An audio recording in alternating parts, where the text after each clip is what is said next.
Préparation du CE1D 2023 en corrigeant les CE1D 2022. Je rappelle, c'est l'équivalent du brevet, mais en Belgique. La question numéro 4, eh bien, elle aborde les opérations avec des fractions, etc., mais aussi et surtout les priorités des opérations. Et là, je sens qu'en commentaire, ça va se déchaîner sur un calcul en particulier, mais on voit ça tout de suite.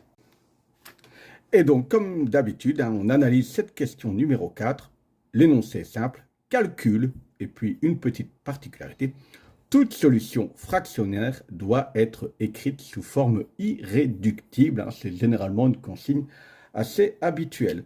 Je rappelle que, je vous l'ai dit, on revoit ici les quelques calculs, notamment le premier où on a une division, une multiplication et une parenthèse, eh bien qu'il faut connaître ces règles de priorité.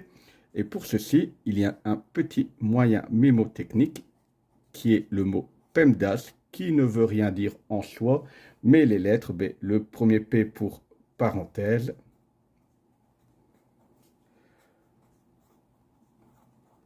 le deuxième pour exposant, le troisième, le M pour multiplication, ensuite division, le A pour addition et le S pour soustraction. Mais il y a quand même une particularité parce que dans les règles de priorité, eh bien, la multiplication et la division sont toutes les deux sur le même niveau, j'ai envie de dire, le même niveau de priorité. C'est-à-dire que si on a une multiplication, une division dans le même calcul, eh bien on effectuera de gauche à droite. La première opération à gauche sera prioritaire et c'est important pour ce premier calcul.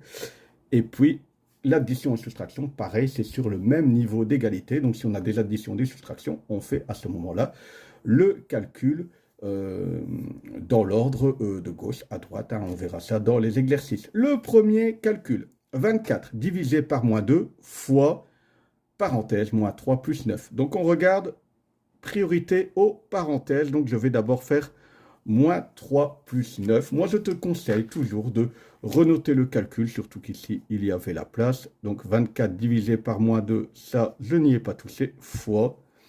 Moins 3 plus 9, je suis en dette de 3 euros, j'ai 9 euros qui arrivent sur mon compte en banque, eh bien, il me reste 6.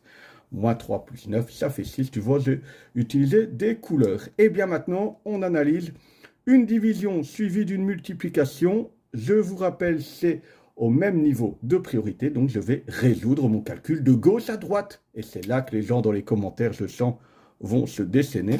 24 divisé par moins 2, bien un positif divisé par un négatif, ça donne un négatif. 24 divisé par 2, 12. Il me reste donc à faire 12 fois 6. Eh bien, 6 fois 10, 60. 2 fois 6, 12. Ça nous fait moins 72. On est déjà sur le deuxième calcul, moins 2 exposant 3 plus moins 2 exposant 2, ou moins 2 au cube plus moins 2 au carré, moins 2 puissance 3 plus moins 2 puissance 2. Ça, tu vois un petit peu comment tu prononces ça avec ton prof aussi, la troisième puissance de moins 2 et la deuxième puissance de moins 2. En tout cas, qu'est-ce qu'on nous dit dans les priorités? On n'a pas réellement de parenthèses, elles sont là à cause des exposants. Eh bien, on va d'abord effectuer les exposants. Moins 2 au cube, donc ça veut dire que c'est moins 2 fois moins 2 fois moins 2. Donc 2 fois 2, 4 fois 2, 8. Et puisqu'on a, je te rappelle, un nombre négatif mais une puissance impaire, on garde le moins, donc ça nous fait moins 8. Ben oui, moins 2 fois moins 2, ça fait 4 fois moins 2, ça fait moins 8. Tu vois, il y a plein de moyens de retomber sur ses pattes. Ensuite, moins 2 au carré. 2 au carré, ça fait 4. Un signe négatif sur une puissance paire, on perd le moins, ou sinon tu fais moins 2 fois moins 2, ça fait 4. Ensuite, moins 8 plus 4, je suis en dette de 8 euros, mon compte est un négatif de 8 euros, j'ai 4 euros qui arrivent sur mon compte en banque, eh bien, j'aurai encore 4 euros de dette, moins 4, ou moins 8 plus 4 égale moins 4. Ça, tu le sais très bien. Ici, on a une multiplication de fractions. Alors, ce qui est pratique, c'est qu'on peut simplifier du moment qu'on simplifie dès le départ un numérateur avec un dénominateur. Par exemple, ici, je peux simplifier 4 et 16. C'est dans la table de 4. 4 divisé par 4, 1. 16 divisé par 4, ça fait 4. Ensuite, je peux simplifier ici le 9 et le 27. C'est dans la table de 9. 9 divisé par 9, ça fait 1. 27 divisé par 9, ça fait 3. Je rappelle, je peux simplifier un numérateur avec un dénominateur. J'aurais dit, si c'était possible de simplifier 9 et 4, j'aurais pu le faire. 16 et 27, c'était possible. Par contre, je n'aurais jamais pu simplifier le 9 et le 16 et le 4 avec le 27, même si ça faisait partie de la même table de multiplication. L'avantage de travailler comme ça, c'est que tu obtiens généralement une fraction irréductible. 1 fois 4, 4. 1 fois 3, 3. 4 tiers. Tu aurais pu aussi faire 9 fois 16 et 4 fois 27, mais là, tu aurais clairement eu un d'énormes nombres et tu n'aurais peut-être pas vu tout de suite que les simplifications que tu pouvais effectuer. Nous arrivons déjà au dernier exercice. 1 tiers fois 1 quart moins 1 demi. Hop, priorité aux multiplications. 1 tiers fois 1 quart, donc je te rappelle, on multiplie les numérateurs entre eux. 1 fois 1, ça fait 1. 3 fois 4, les dénominateurs entre eux, ça fait 12. Moins 1 demi, c'est ce que je n'ai pas touché. Et bien forcément ici, on a une soustraction de deux fractions. Il faut les mettre au même dénominateur. 1 douzième, on ne va pas savoir en faire grand-chose, même en simplification. Par contre, 1 demi, je peux ramener ça en douzième. Je te fais un petit parcours. De 2 à 12, tu as multiplié par 6. Tu fais la même chose au numérateur. Ça nous fait 6 douzièmes.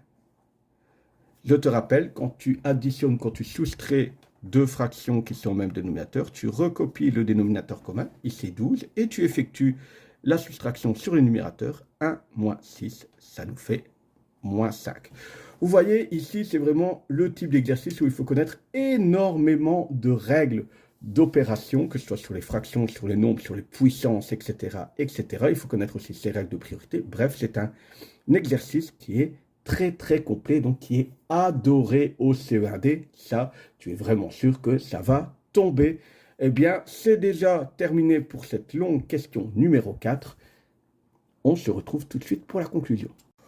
Voilà, encore une fois, j'espère que ce correctif te sera d'une grande aide. Comme d'habitude, n'oublie pas de lâcher un petit cœur, de partager. C'est super important pour qu'on soit de plus en plus nombreux sur ce compte TikTok, essentiellement pour échanger, parce que peut-être que d'autres questions vont venir qui vont être d'une grande utilité. Nous, on se dit à tout bientôt pour la question numéro 5. Bon courage pour votre CE1D 2023. Ciao, ciao les matheux.